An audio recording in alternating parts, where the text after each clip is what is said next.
Кутман күнүңүздөр менен урматтуу кыргызстандыктар, менин атым Кубаныч. Менин атым Бекболот. Бүгүн биз сиздерге эттин кандай устукандалышын көрсөтүп беребиз. Так, биринчи колдон баштайбыз.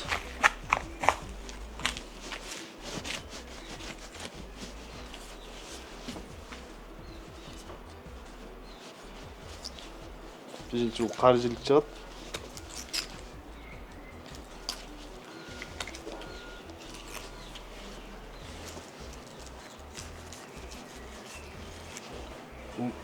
Каржылык.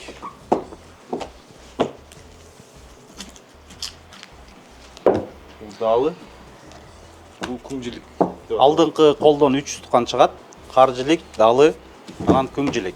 Күңжүлүк деп аталып калган себеби ушу казан аякка казандан эт бышырылып чыккан учурда күңдөргө берилген экен да. Ошол себептен күңжүлүк деп аталып калган экен. Бул негизи биздин Кыргызстанда бардык эле областтарда, бардык эле жерлерде устукан болуп тартылбайт.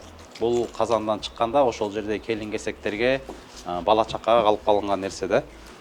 Эң биринчи да кыргыздын салтында дагы келет. Ушул мал союлганда эң биринчи казанга салуудагы өзүнүн шарты болгон да. Кандай кылып казанга туура салууну. Ал жерде болгон биринчи ошол эң биринчи мал казанга этти салууда биринчи жолу баш менен ушул каржылыкты салган экен. Бунун себеби эмне болгон? Мал туулганда биринчи болуп ошол кол менен анан баш чыгат экен да. Ошол себептен казанга да кырымдап ошондой кылып салган экен ата тегибизде. Андан кийин болсо төш чыгат.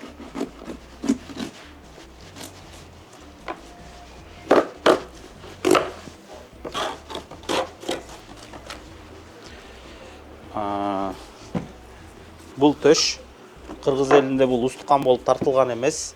Дайыма берилгенде ошол кыздын ошол үйдө кыз киши болгон болсо, ошол кыз кишиге арналып, сакталып, кыз үйүнө келгенде дайымына куржунуна салып берилген экен да. Андан кийин кабырга чыгат.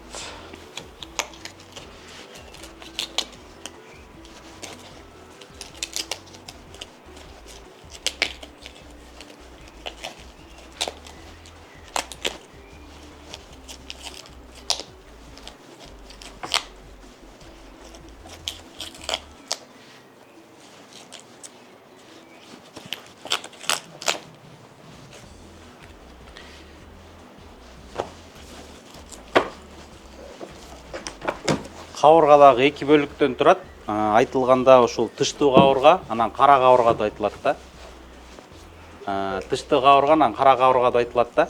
Анан бул тыштуу кабырганы дайыма ар бир устукан жанына бир-бирден кылып тилип, анан салып келген. Кара кабырга болсо негизинен ошол жаш балдарга же ошол жерде жүргөн эгер киши көп болуп кала турган болсо, омуртка менен кошуп устукан кылып тартып келишкен.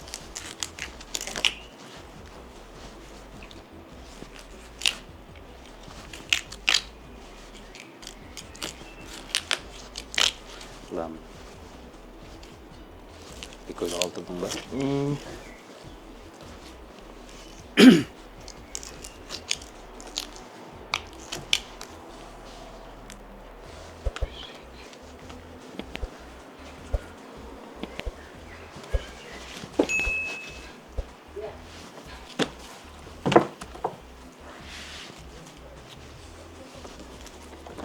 Так, андан кийин моюн чыгат.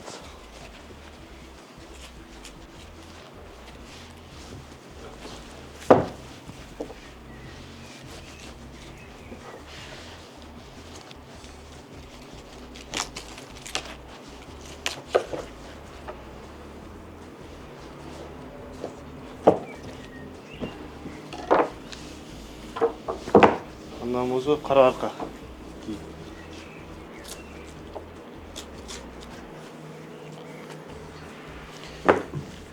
Бул моюн этти көбүнесе эч убакта устукан болуп тартылган эмес. Көпчүлүк учурда моюн этти бышыргандан кийин Бешмарбакка ушул моюн эттен кетиришкен да. Эттерин шылып алып бышкандан кийин. Андан кийин бизде карчыга чыгат.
Азыр биз койдун арканкы санын бузуп атабыз.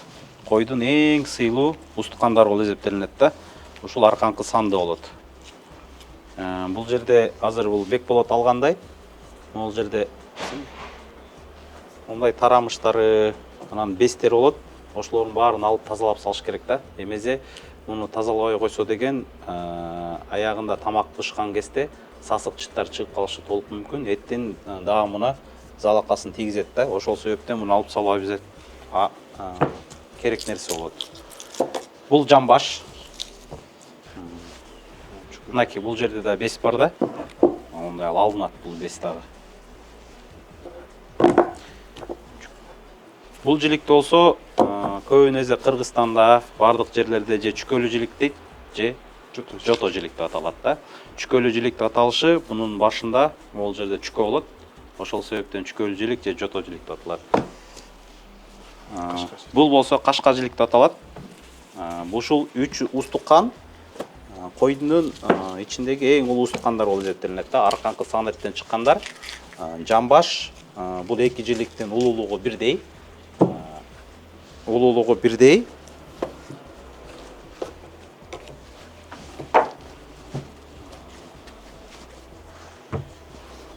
Бул болсо куймулчак куйрукка. Биздин Жети областта баардык Кыргызстанда эң негизги ушул устукан неоспоримый да. Мындайча айтканда эң улуу ошол тозуп аткан коноктордун ичиндеги келген коноктордун арасындагы эң улуу аял кишиге тартылып келген.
Азыр биз койду устукандап бүттүк.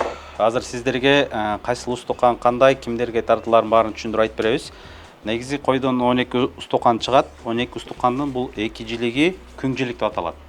Бул күң жилик бизде ошол баягы очокто бышып даяр болгондон кийин илгери кулдарга, күңдөргө берилип келгендиктен ошол себептен күң жилик деп аталып, ошол себептен бул конокторго тартылган эмес, тартылбайт дагы. Азыркы убакта конокторго тартып жиберишип атат, бирок бул туура эмес. Бул устукан болуп эсептелбейт. Ошол себептен муну бул жакка ала турган болсок, бизде куймулчак менен башты кошкондо 12 устукан чыгат. Койдон 12 жилик деген ушул да. Эгерде бул эки устуканды кошуп тарта турган болсок, анда 14 устукан болуп кетет. Ошол себептен бул эки устукан катары тартылган эмес. Устукандардын эң улуусу, эң сыйлуусу болуп ушул жамбаш эсептелинет. Эки жамбаш болот. Ар бир устукандын экиден түрү болот. Эки жамбаш, эки жото жилик же эки чүкөлү жилик деп аталат. Эки кашка жилик. Бул ушул жамбаштан кийин эки чүкөлү жилик менен эки кашка жилик улуулугу бирдей болгон. Андан кийинки конокторго тартылып кете берет. Кыргызстандын баардык жеринде эң улуу келген конок айымдардын ичинен улуу байбичелерге ушул куймулчак тартылган. Андан кийин далы, койдун алдыңкы части болот. Бири алдыңкы колунан чыгат. Эки кар жилик, карчыга, Анан момундай болуп эки кабырга чыгат да. Бул кабырга дагы экиге бөлүнөт. Азыр карап көрсөңүздөр, бул тарабын кара кабырга деп коет. Үстүндө эти болбойт да. Эттүү жагын тыштуу кабырга дейт. Кара арка, баш. Силерде баш кандай тартылат? Бизде ошто улусуна тартылат. Ошто улусуна тартылат. Өзү ушул баш тартылып аткан учурда бизде ар бир Кыргызстандын аймагында ар кандай тартылат. Ошто улусуна тартылат экен, кээ бир жерлерде бизде Таласта дагы улууга тарткан кээ бир региондордо кездешет. Бирок бул устукан баш менен тартып аткан кезде баштын өзүн тартып койбой, жанына бир улуу устукандардан кошуп берген да. Жиликтерден кошуп катарлап тарткан. Кээ бир региондорубузда бул баш кичүү балдарга, ошол кичүү жаштарга тартылып келинген. Бул баштын бузуунундагы өзүнүн дагы эрежеси бар. Ага дагы өзүнчө токтолсок, ал өзүнчө чоң программа болуп кетет. Ошол себептен айтып эле коелу. Бул төш. Бул устуканды бул төштө болсо, эгерде үйдө кыз киши болгон болсо, ошо турмушка чыккан өзгөчө кыз киши болсо, ошол кыз кишиге алып сактап коюшуп, кийин келгенде ошол кишиге ушундай чийкилей берилген экен. Бул ошол бул болсо моюн. Моюнду ошол этти казанга салып ашып бышыргандан кийин, азып бышырылгандан кийин 5 бармакка ушул этти шылып алып колдонулган бул устукан болуп тартылган эмес. Этти бышыруу боюнча, этти бышырганда ошол казанга салганда дагы өзүнүн жол жобосу болгон. Этти казанга салып атканда эң биринчилерден болуп казанга ошол салып атканда ушул баш менен каржылыкты казанга биринчи салышкан экен ырымдап. Себеп дегенде ошо мал туулганда биринчи ушул баш менен ушул бут шыйрак чыкканга байланыштуу. Ошол себептен ушул каржылык менен башты чоо казанга салып үстү суу куюлгандан кийин, бир кайнагандан кийин отту бир аз жайыраак кылып кармап, өтө кайнатып ийбей, устукандардан сөөктөн, устукандын этинен сөөктөн эт шылынып калбаш керек да. Ошондой деңгээлде кылып, бир абалда өйдө ылдый кылбай, өтө кайнатып ийбей, кайнатпай да койбой, бир тегиз кайнатуунун негизинде этти жакшы кышылык кылып бышырып алганга мүмкүнчүлүк бар.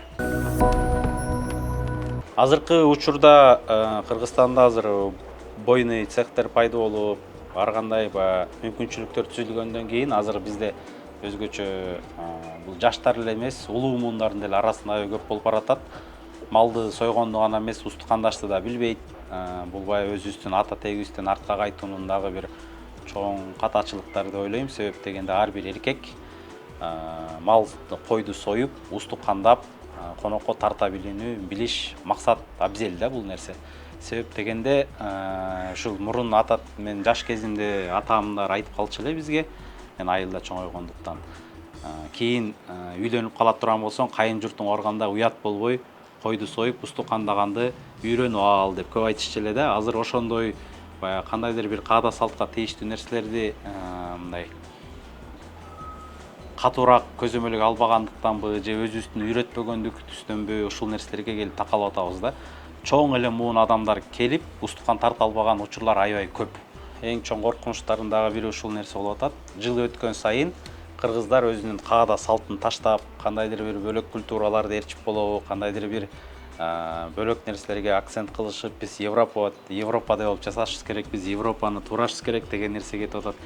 Кыргыз өзүнүн кыргыздуулугун, өзүнүн тарыхын, өзүнүн каада салтын, үрп адатын, ошол нерселерди сактап калган гана кезде өзүбүздүн кыргыздуулугубузду, өзүбүздүн кыргыз экенибизди сактап кала алабыз.